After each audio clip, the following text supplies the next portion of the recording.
Hi and welcome to Techniques on Tuesday. I'm Debbie Yeomans and I'm a Stampin' Up! Demonstrator. Today I would like to share with you the masking technique. This allows you to overlap your images without having a double stamping on top of each other, and also allows you to bring items to the front and create scenes. So I'm going to start with the tulip one today.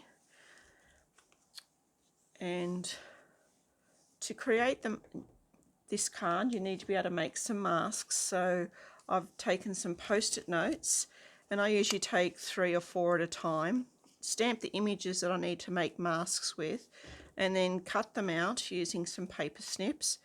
And you're going to cut nice and close to the edge of that image, even slightly inside will work as well. So you just keep going till you've got the masks that you need to cut out.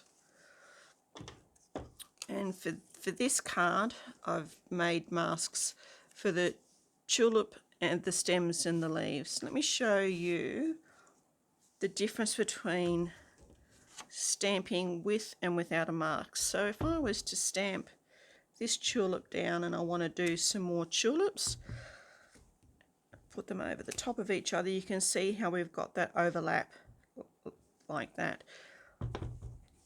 To stop that, you stamp your image that you want in the front first, grab your mask that you have cut out, place that over the top, and then stamp again. And if I take the mask away this time, you can see how I don't have that overlap and this tulip has gone in behind. So let me finish the card and show you how I have done that. So I've pre-stamped the tulip and the first lot of leaves and stems on my card, and now I'm going to add some more leaves and stems. I'll stamp just there, I think,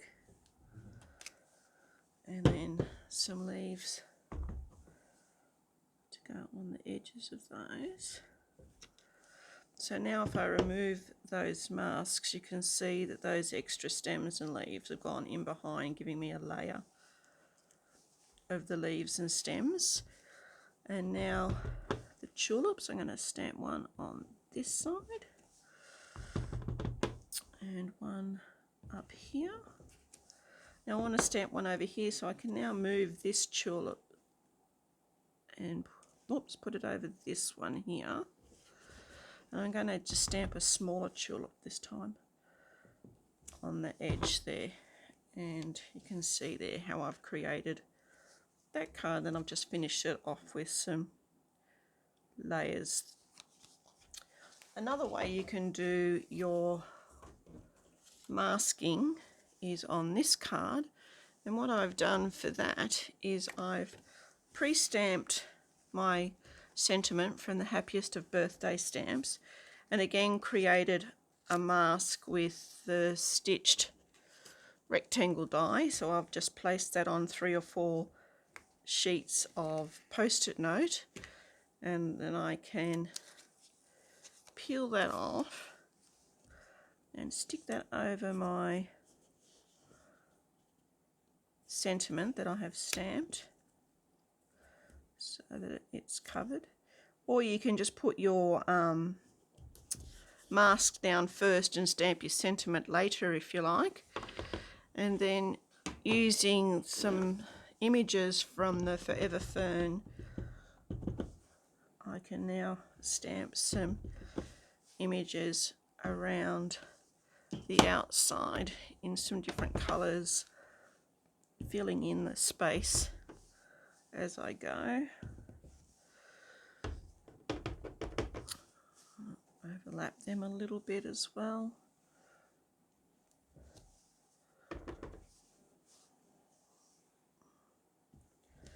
And you can just keep filling that in till you're happy with how that is sitting.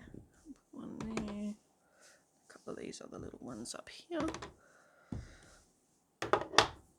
And peel that away, and you've got your sentiment in the middle with the lovely frame of leaves around the outside.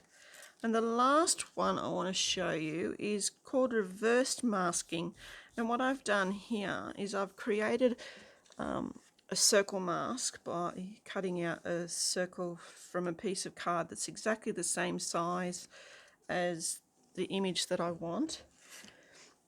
And I'm also going to do some masking with a die. So I've already stamped the cocktail from Nothing's Better Than, and again using the die and some post-it notes, I've cut out my mask and I've already stamped that down. I'm going to cover that up with the mask. Now you'll notice with using the die as your mask that you don't quite get as clear a line. You get that little white image around the outside, but with this one it didn't worry me too much. So I'm going to put my mask over that now, and then using some sponges I'm going to add the colour. So just in a circular motion I'm going to add some sponged colour across the top, and then so keep going, add some different colours in, so I'm getting a nice sunset sort of. Just be careful as you're going over the die. And a third colour, just blend those up together. So now when I remove that, I've got a nice circle that's contained it in, and moving that away I've got the cocktail glass. So there's 3 different ways you can create your masking. So I hope I've inspired you to have a go. Thanks for joining me today.